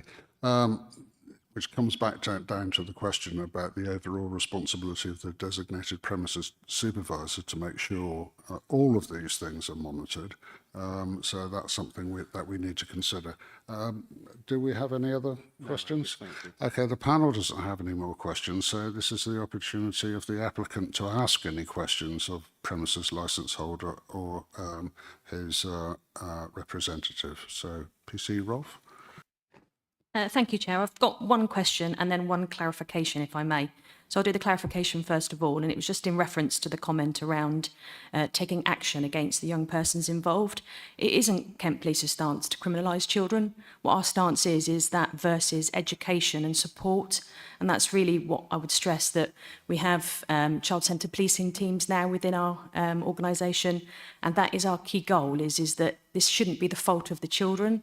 Whilst I appreciate there's legislation that says that it is an offence for somebody to purchase alcohol that's underage, that isn't our stance, and we will always look to the education and support side of any of that. So that was just the clarification on that particular comment. And then my question really is that I really do applaud the work that has been put in respect of the training and the Challenge 25 processes now. However, what was the training and what did that look like prior to the incident?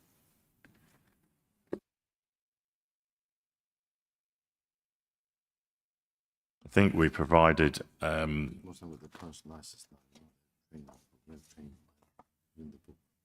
So there was a training. Do you want to explain what you did with the training? We forgot to bring the training book here. I have trained the new staff. They have actually got their personal license now. No, beforehand. Beforehand? Yeah, with this. Oh, yeah, we have. So the old staff. Is this the old staff or the new staff? So prior to the incident, and the reason I asked that question is because when we spoke to the staff member on our visit, Okay. she advised that she had received training 4 days after the incident. So my question being is, what training was in place and what did that look like with your staff around Challenge 25 So what happened? So that prior took- to yeah, that incident? Yeah, so they read a booklet, all of them had read the booklet, and then that answered all the questions. There was like around 13, 14 questions they had to write down answer. So then I went through the questions and then I signed all the training book, you know? And the ones that they got the wrong, I made sure it's the right question, how they should do the thing, you know? So there was like 3, I was trained Osam, Agnata, and Hussein. And I think there was training there are booklet. copies within our evidence bundle of that basic training. Thank you. And just to confirm as well, I think you mentioned within your presentation that a female staff member was now a personal licence holder. Was that the one that was dismissed? Or I was a bit confused on that bit. No, sorry. The female that was there this morning, she has a personal licence. Is the one that was there on the 20th is no longer there. No, there's a female there, which is a different female. Thank you. And just one last thing was that I did just want to also clarify something I think that the chair mentioned too, is that the DPS is the single point of accountability. I just wanted to just refresh that as well. But that's it for me. Thank you. Okay, thank you, PC Rolf. Now's the opportunity for trading standards, both members thereof, to ask questions. Thank you, Chair. I would just like to seek clarification. So you've just spoken about the training documents. I've seen those that are submitted in the pack, and I believe there's 13 questions on each sheet. There's at least one that has only 3 boxes ticked, and there is one that has 2 boxes with a worded response. So where else is the training recorded in the employee's response that they've understood? Because from the information I've seen in the pack, there's one that has got, I think it's maybe 8 or 9 boxes with nothing recorded in it at all. I've only seen the redacted, so I can't say whose training record that is. So I'd like clarification on what actually was the process in place to ensure when those questions were asked that there was a positive response and that the member of staff knew what it was, because there doesn't appear to be a record.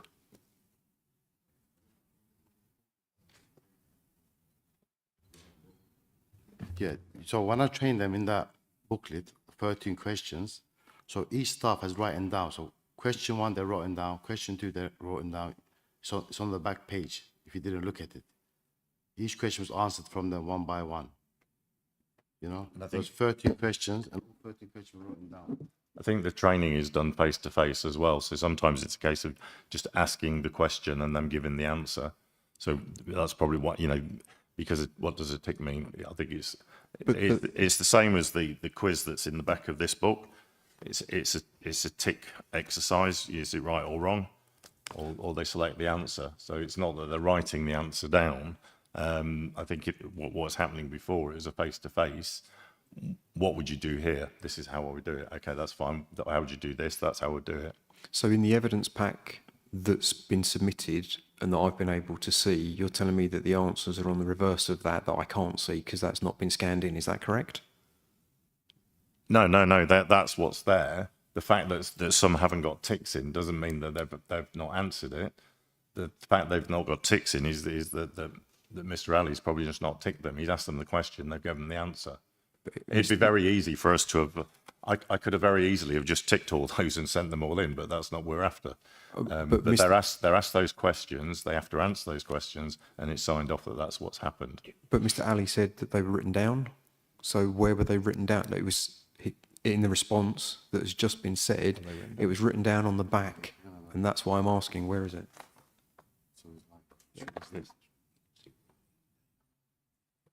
Okay. That they are written down, but I haven't submitted that in evidence because that wasn't sent to me. What I got was just because I just said what's the training that's taking place. It's here. There are written responses here, but obviously we didn't submit that as evidence. You can understand my Yeah, query yeah. because if you're saying that was the training that was in place, my query doesn't look like there's any answers to those that have got no tick or no written, and especially when there's a difference. One's got writing on for the first two, I think. One's got 3 ticks and then one's got none, or all ticks. And thank you. My final query, you're talking about a new refusals book, which is good. And you're saying that when somebody comes in, you don't record if they've been challenged. And then you've also said that there is the EPOS system. I'd like to understand what is the precaution and the process within the store, and at which point what record is relied upon to show a positive engagement around the sale of alcohol.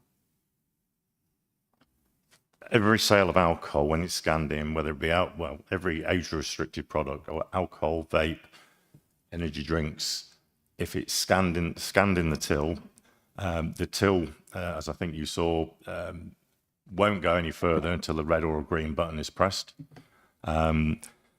If they ask for ID and the ID shows that they're 25 or over, they press the green button and the sale goes ahead. So literally you could say that every sale is being recorded. I don't believe Tesco's and Sainsbury's and the like record every sale written down of every challenge.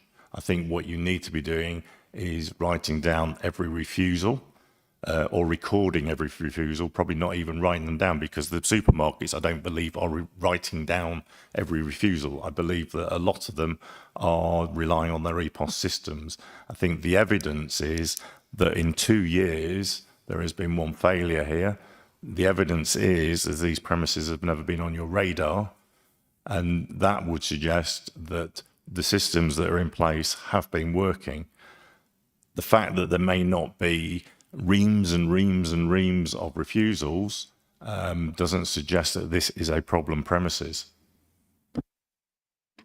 I asked at what point do you record and what's the process in your shop, not what the big supermarkets do.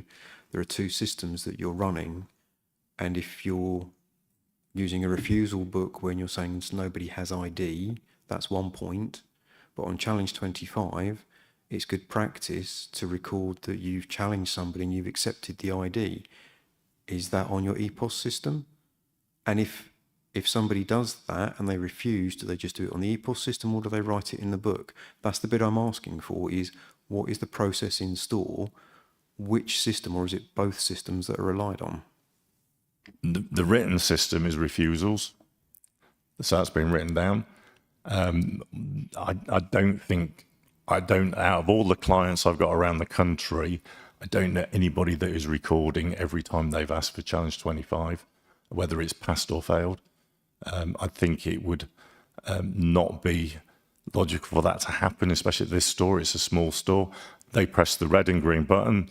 They check the ID. They hit the green button. It's as simple as that. But does the EPOS allow for a report to show that today we've done X number where we've challenged and hit the green button?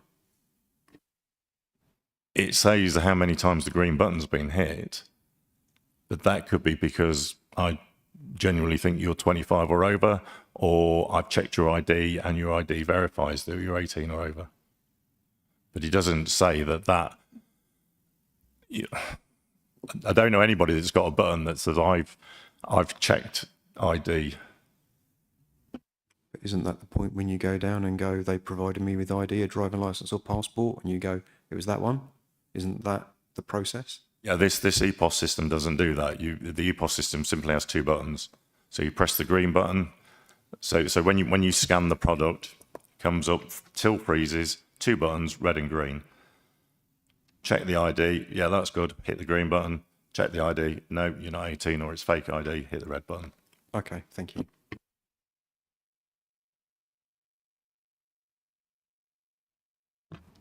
I'll just have one question. With the training records, the member of staff that made the sale on the incident, have you got evidence that she received training when she started?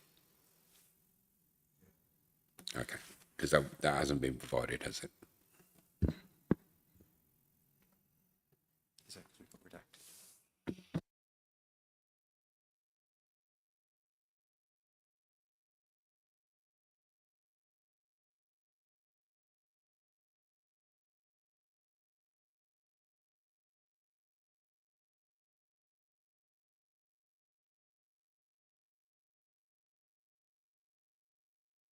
I think that's provided on pages 5 and 6.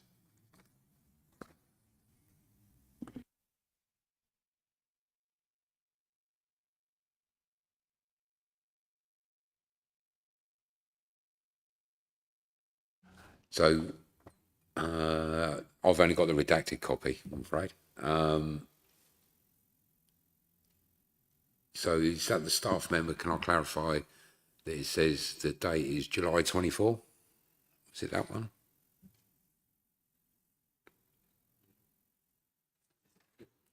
The only reason I ask is when I went into store on my visit and we asked why there were gaps in the refusal book for mid-August and none in September, the member of staff said that she wasn't working there then.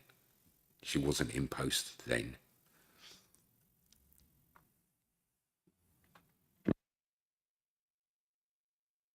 Yeah, she was there. Okay, so there's just confusion over why she said she wasn't working at that store then. As there's confusion why she sold to somebody under 18. She was, Mr. Ali says she was definitely there. Stressed out, you know.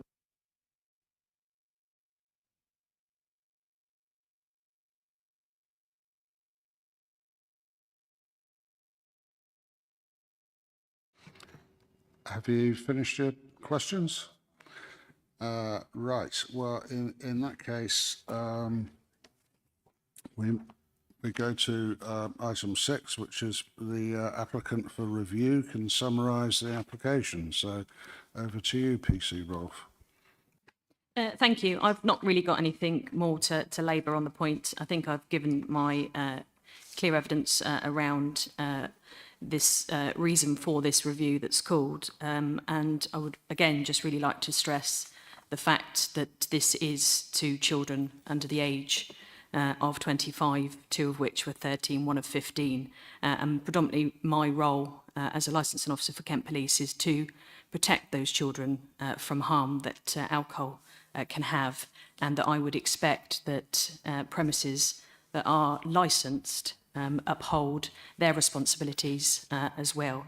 And on the evidence that you've heard today, it's really just to, again, make it clear that these circumstances for this review were called to protect children from harm and any further children from harm.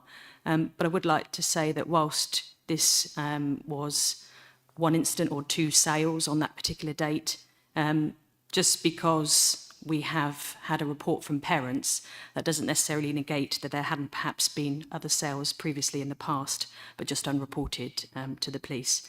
But on this occasion, obviously it was reported, and we were therefore able to look at the evidence provided and liaise with the families and present this to you here this morning. That's it from me. Thank you. Thank you very much. Right, at this point, the subcommittee will retire and consider all the evidence that has been put before us. So we'd like to thank every participant for. Okay, you got Mr. King. Could I just ask, because it's my client's livelihood that's being put at risk here, that the human rights say that he should really be having the last word here, in summing up? I don't think that's part of our process at this point. Basically, hold on a second.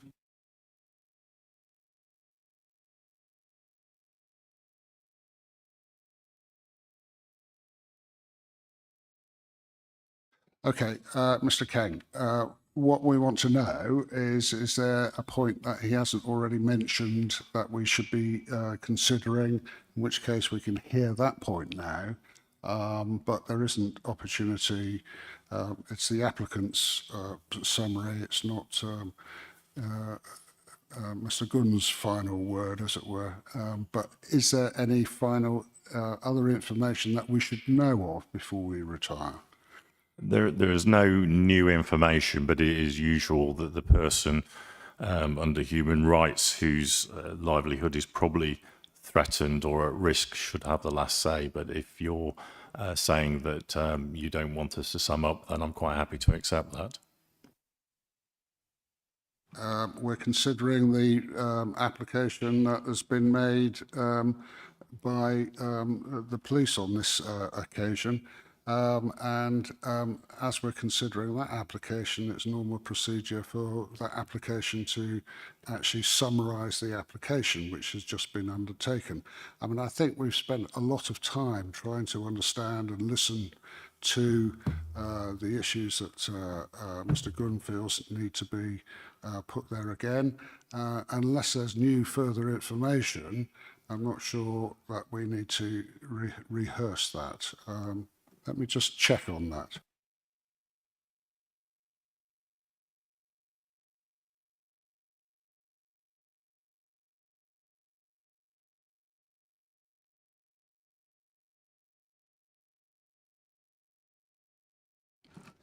Okay. That is the kind of process that we undertake in terms of these kinds of review. However, I'm prepared to give a minute or two for a summary of all of the points that have been made, and no more than a minute or two. So, Mr. Kang, let's have that minute or two. Very grateful.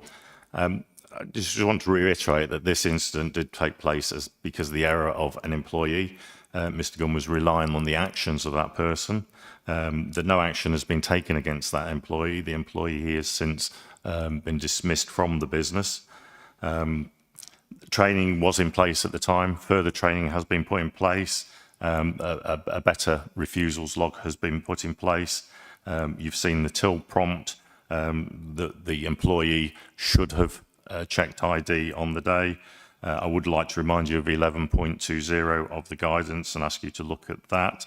And really that, the appropriate measure here, a reasonable and proportionate measure would probably be to give a warning in this instance to the premises. It is a very serious, we're not saying that it's not serious, we're not saying that the incident didn't take place, but what we are saying that is down to one individual not fulfilling the duties he should have done. We've done everything, we've put extra things in place to make sure this won't happen again, and the premises had a clean record for 2 years. Thank you very much. Okay, thank you very much. So we will now retire for a period of time. Just hold on a second.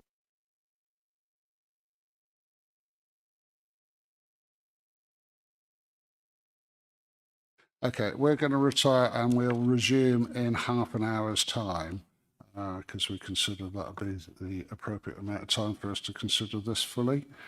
So thank you very much, and we'll see you in half an hour's time.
Okay, we will convene and we're resuming and we'll give our decision. I want to say, first of all, it has obviously taken us longer than we estimated. We've considered everything with an immense amount of thought and consideration, and taking into account everything that's been said, both by the applicants and also by the premises licence holder and representative as well. After everything that we've thought through, we're wholly minded that there's two objectives in licensing that we have to uphold. Firstly, the aim to protect children from harm, and secondly, the issue of the prevention of crime and disorder. And our decision on this occasion is, given our concerns about the extreme seriousness of the consequences of the sale of alcohol to an underage minor, is that the best way of protecting children from harm and in preventing the possibility of crime and disorder is that we will revoke the licence. And that is our decision. And I'm going to ask Mr. Key, our legal advisor, to explain in more detail the thinking and findings. So, Mr. Key, if you'd like to explain that decision in more detail. The licensing subcommittee had before it the agenda pack, the original one and the supplementary one, and it has taken account of all the content of both, and of the CCTV, and of the oral representations made here today by the applicant, the police, KCC Trading Standards and the premises licence holder, and in particular all that has been said by Mr. Keng, the representative. The revocation decision has been announced by the chair of the licensing subcommittee, and this will be followed up with a full decision letter which comprehensively sets out all that has been considered today, all the representations that have been made. But getting to the key of what led to this decision, the committee was taking account of the Licensing Act, the objectives, the two particular ones mentioned by the chair, the hearings regulations, the Section 182 guidance, the Crime and Disorder Act, our own statement of licensing policy, the Public Sector Equality Duty, Human Rights Act, the site visit, and all that's been said here today. It's recognised that the guidance puts forward a graduated approach, at one end having a warning and at the other end revocation. That's appreciated, and the passages that Mr. Keng referred to have been considered. However, in this case, the concern is that the situation was so very serious here, with such young children, 13-year-olds, being able to buy alcohol, with the serious consequence of becoming ill, and it could have been far worse, that an ambulance was called and that there were two instances of purchases on this day, that the premises licence holder has pointed to the fact that this was one errant staff member, but that staff member is someone for whom the premises licence holder is responsible, both as premises licence holder and as DPS. And that person had been trained by the premises licence holder. We're told that the redacted document in the supplementary bundle shows their training record, but that training was not effective in this case, with this very serious consequence. And despite the measures that have been put in place since the incident, as referred to by Mr. Keng and as evidenced in the supplementary bundle, the subcommittee are not confident that anything less than revocation is the appropriate action for the protection of children from harm and for the prevention of crime and disorder. Hence, the decision is revocation. I might just mention two things that flow. One is, it appears, as we know from subsection 11 of section 52, that a determination under section 52 takes effect at the end of the period given for appealing against the decision, or if there is an appeal, at the final determination of that appeal. I've mentioned an appeal required under the regulations to state that there is this right of appeal under section 183 of the Act and schedule 5 to the Act. There's a strict 21-day period. The fuller version of what the chair and I have announced will be contained in a decision letter, which I hope to get out within the next few days.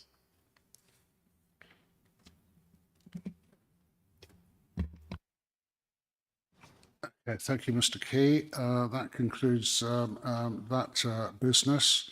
On the agenda, we have any other urgent business? As there's no other urgent business, that is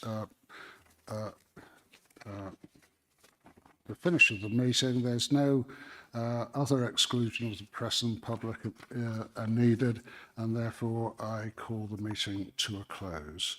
And thank everybody involved in terms of including the premises licence holder representatives and premises licence holder for putting the case to us, which we have considered in an awful lot of detail, and that's the conclusion that we've come to. But I would like to thank everybody for putting all the evidence before us for consideration. So thank you, and